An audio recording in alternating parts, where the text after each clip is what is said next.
안녕하세요. 참 살다 살다 별일 다 겪어보게 되는 상황이 생겨 도저히 이해할 수 없는 행동 때문에 여러분들과 이야기 좀 해보고자 사연 신청해 봅니다. 저는 올해 58세의 나이를 먹었으며 이번에 예비사이를 맞이하게 되었습니다. 저희 딸 보람이와 예비사이는 연애 기간이 3년 정도 되는 것 같습니다. 같은 회사에서 근무를 하고 있었고 재작년에 예비사이는 다른 회사에서 스카우트 제의를 받게 되면서 이직을 하게 되었습니다. 그런데 최근에 스카우트한 회사가 경영난을 겪게 되면서 예비사이는 한순간에 실업자가 되었고 다른 곳을 알아보고 있는 중이었습니다. 그러면서 생활비 또한 점점 탕진하게 되면서 은근히 저희 딸에게 기대는 경향이 생겼습니다. 그렇다고 예비사이가 능력이 없는 건 아닙니다.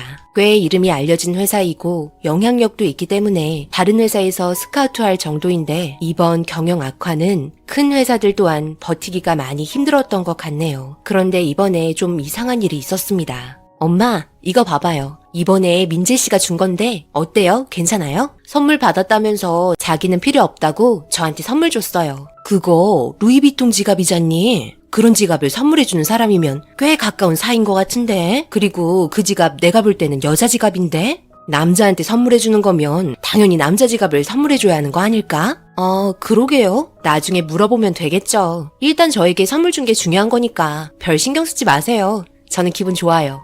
그리곤 자기 방에 들어가서는 예비사이와 한참을 통화하는 게 들렸습니다. 뭐가 그리 좋은지 새벽에 물 마시러 나왔는데도 통화하는 소리가 들렸습니다. 그렇게 서로 사랑하는 만큼 오래오래 행복했으면 좋겠다 생각했습니다. 하지만 모든 건 한순간에 예비사이의 행동 하나로 모든 걸 확인할 수 있었습니다. 비가 주룩주룩 온 다음날 만신창이가 된 차를 세차하려고 차를 끌고는 주유소에 있는 자동 세차장으로 갔습니다. 꽤 늦은 시간이어서 어둑어둑해지고 있었고 그리곤 자동 세차장이 마감되고 있는 시간이어서 제가 마지막 순서로 끝이 났었습니다. 그렇게 세차가 끝이 나고 물기가 남아있는 차를 닦으려고 차에서 나왔습니다. 그리고 잠시 볼일을 보려고 화장실에 들렸습니다. 그리곤 차량에 물기를 닦고 있는데 제 앞에 어떤 차가 바로 출발하는 게 보였고 별 생각 없이 마무리하고 차에 올라탔는데 제가 차를 닦기 전에 풀어놨던 손목시계가 사라지고 없었습니다. 분명 앞자리 컵홀더에 올려놨는데 아무리 차 안을 찾아도 찾지 못했고 결국 주유소 CCTV를 확인하게 되었습니다. 그런데 제 앞에서 막 떠났던 차에 있던 남자가 제 차에 들어와 손목시계를 가져간 걸 확인할 수 있었습니다. 제가 잠깐 화장실 간 사이 순식간에 벌어진 일이었습니다. 그런데 너무 어두워진 시간이라서 얼굴과 차 번호를 제대로 파악할 수 없었습니다. 모자를 쓰고 있어서 경찰분께서는 범인을 파악하려면 시간이 걸린다는 말과 함께 연락 준다고 하고선 떠났습니다. 저는 너무 화가 나 있는 상태에서 집에 도착했고 화가 난 제 모습을 딸이 보곤 놀라서 저에게 말을 걸어왔습니다. 저는 주유소에 있었던 일들을 말했고 남편에게 선물 받은 비싼 시계를 제가 없는 사이에 가져갔다는 말에 딸은 엄청 놀랐습니다. 그렇게 경찰서에서 전화가 오기만을 기다렸습니다. 그리고 주말에 예비사이가 인사 온다는 말에 손목시계의 일은 잠시 잊어버리고 좋아할 만한 음식들을 바쁘게 준비하고 있었습니다. 정말 상다리가 부서질 정도로 딸과 함께 준비했고 예비사이가 벨을 누르고 들어왔습니다. 상견례 후 정식으로 사이를 받아들이기 위해 준비한 음식이었기 때문에 신경을 많이 썼고 이것저것 꽤 많이 들고 온 예의 바른 예비사이의 모습에 뿌듯하고 좋았습니다. 딸은 어린아이처럼 자기 예비신랑 왔다고 입이 만개해서는 엄청 좋아하는 모습을 보곤 지금은 일을 쉬고 있지만 능력이 좋은 사위이기 때문에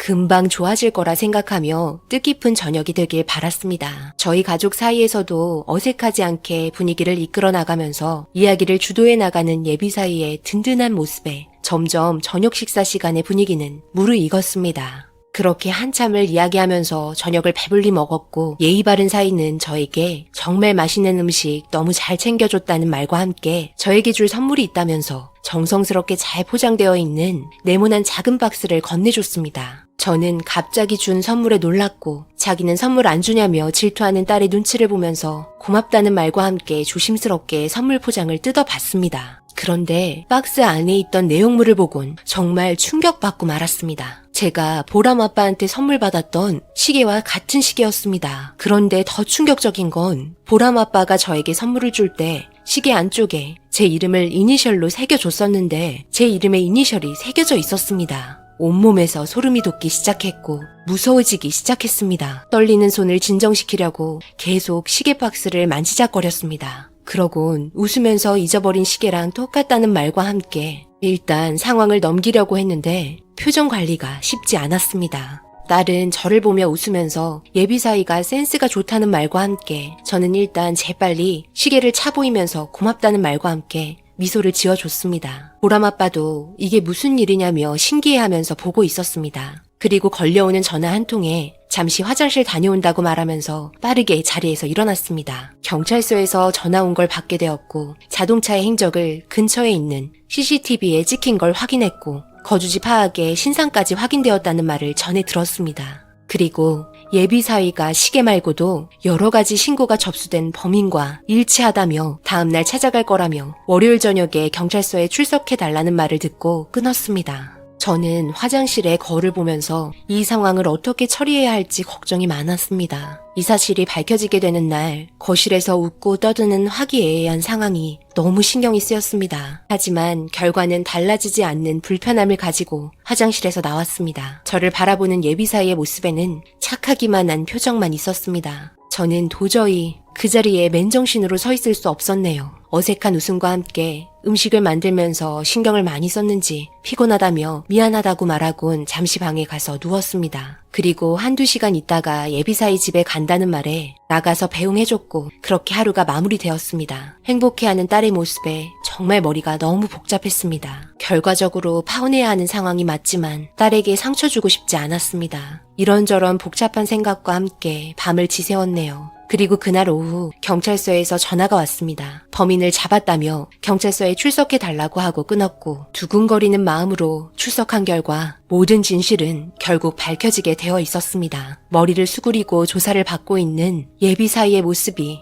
정말 한심하게 느껴지기 시작했습니다. 제가 옆에 서 있는 모습에 화들짝 놀라며 저를 쳐다봤고 저는 어렵게 입을 뗐습니다. 왜 상황을 이렇게까지 만든 건가? 곧 결혼해야 할 사람이 부족할 것 없는 사람이 왜 이런 짓을 한 거야? 죄송합니다. 제가 큰 실수했습니다. 저도 어머님께 시계를 건네드릴 때 손목시계 잃어버리셨다는 말을 듣고 하늘이 무너지는 줄 알았습니다. 무슨 변명이 필요할까요? 결과는 벌써 나와 있는데 죄송합니다. 그 말은 일부러 그랬다는 말로밖에 안 들리는데 자네의 무책임한 행동 때문에 우리 딸이 받을 상처는 생각 안 하는가? 어떻게 이 상황을 마무리 지으려고 이렇게 벌려놓은 건가? 정말 너무하네. 이 결과 돌이킬 수 없기에 파혼하는 걸로 하겠네. 그렇게 말하곤 저는 손목시계를 찾았기 때문에 그걸로 됐다고 말했지만 뒤이어 경찰서로 찾아온 다른 사람들이 있었고 확인한 결과 그동안 비싼 물건을 차를 잠깐 비운 사이 도둑 맞았던 분들이었습니다. 형사분께서는 예비사위 집에 있던 물건들을 가지고 왔는데 그간 잊어버렸던 물건 때문에 마음에 상처받았던 사람들은 안도의 한숨과 함께 예비사위에 대한 분노로 가득했습니다. 법적인 처벌을 꼭 받아야 한다며 난리가 났습니다. 그런데 한 분께서는 자기의 물건은 왜 없냐며 예비사위에게 소리쳤고 한 여자가 잊어버린 물건은 다름 아닌 저희 딸에게 선물 줬던 루이비통 지갑이었습니다. 저를 쳐다보는 예비사위의 표정이 너무 한심했네요. 그 여성에게 다가가 상황을 설명했고 전화번호를 받은 다음 물건을 돌려주겠다고 말하고 저는 경찰서에서 나왔습니다. 너무나도 큰 일을 겪게 되면서 저는 도저히 서 있을 수 있는 힘조차 남아있지 않아 결국 주저앉고 말았습니다. 딸에게 어떻게 이 상황을 설명해야 할지 너무 막막했습니다. 머릿속이 정리가 되지 않은 채 집에 들어갔고 해맑게 저를 보며 웃는 얼굴에 입을 뗄 수 없었습니다. 제 마음이 정리가 된 후 조용하게 딸의 방에 찾아갔습니다. 보람아, 엄마와 얘기 좀 할까? 너에게 잠시 할 말이 있는데 너 또한 어차피 알게 될 일이라 엄마가 얘기하는 게 좋을 것 같아. 그게 무슨 말이에요? 어차피 알게 될 일이라고요? 무슨 일 있어요? 그게 네가 선물 받은 지갑 있잖아. 그게 다른 사람의 지갑이었던 거야. 그리고 내가 잊어버린 시계 있지? 여기 보면 너희 아빠가 항상 나에게 선물 줄 때 이니셜 새겨주는 거 알지? 한번 봐보렴. 엄마, 여기에 엄마 이름에 이니셜이 적혀있네요? 그럼 제가 받은 선물도 다른 사람 거라는 말이에요? 오늘 경찰서 갔다 왔단다. 거기서 머리 숙이고 있더라. 아마 법적으로 처벌을 받을 것 같다. 그런데 그중 한 분이 지갑이 없어졌는데 네가 가지고 있는 지갑이더구나. 내일 돌려주겠다고 말했어. 그리고 이 결혼은 없었던 걸로 해야 할 것 같아. 파혼 결정했다. 많이 힘들겠지만 이런 상황 받아들여야 해. 남의 물건에 손대는 사람과 결혼시킬 수는 없어. 이 말이 끝남과 동시에 보람이의 눈에서 눈물이 흘렀고 지갑의 내용물을 모두 빼고 저에게 건네주었습니다. 한참을 위로해주며 어느 정도 진정이 되었는지 머리 아프다면서 누워있겠다는 말에 조용히 방에서 나왔습니다. 그리고 다음날 저는 지갑의 주인에게 전화해서 약속 장소에 나가 지갑을 돌려줬고 모든 상황은 해결이 되었습니다. 집에 돌아오는 동안 정신적으로 너무 많이 힘들었네요. 며칠 전까지만 해도 웃고 떠들며 함께 저녁도 먹고 했었는데 사람의 모든 모습을 알 수 없겠지만 이런 사람일 거라고는 전혀 생각하지 못했습니다. 그리고 예비 사돈에게 전화가 왔고 어렸을 때부터 도벽이 있었는데 성인이 되면서 고친 줄 알았던 병이 이번에 실직을 하게 되면서 나타나게 된 것 같다며 죄송하다는 말과 함께 파혼하게 되었습니다. 사람이 스트레스를 받게 되면 과거에 했던 행동들이 나타나게 되나 봅니다. 결과가 어찌되었든 간에 앞으로 제 딸의 미래에 문제가 되는 남자였기 때문에 파혼 잘했다 생각합니다. 정신적으로 너무 힘들었는지 저희 딸이 요즘 너무 많이 힘들어하네요. 여러분들의 격려의 댓글을 읽고 힘내면 좋겠습니다. 언젠가 더 좋은 남자가 찾아올 거라는 말을 했지만 아직까지 현실을 받아들이기 힘들어하네요. 제 사연 읽어주신 분들 오늘 하루도 좋은 일 가득하시길 바랍니다. 감사합니다. 오늘의 사연은 여기까지입니다. 댓글로 여러분들의 생각과 조언을 남겨주세요. 구독, 좋아요, 알림도 꼭 부탁드립니다. 저는 다음 영상으로 찾아뵙겠습니다. 감사합니다.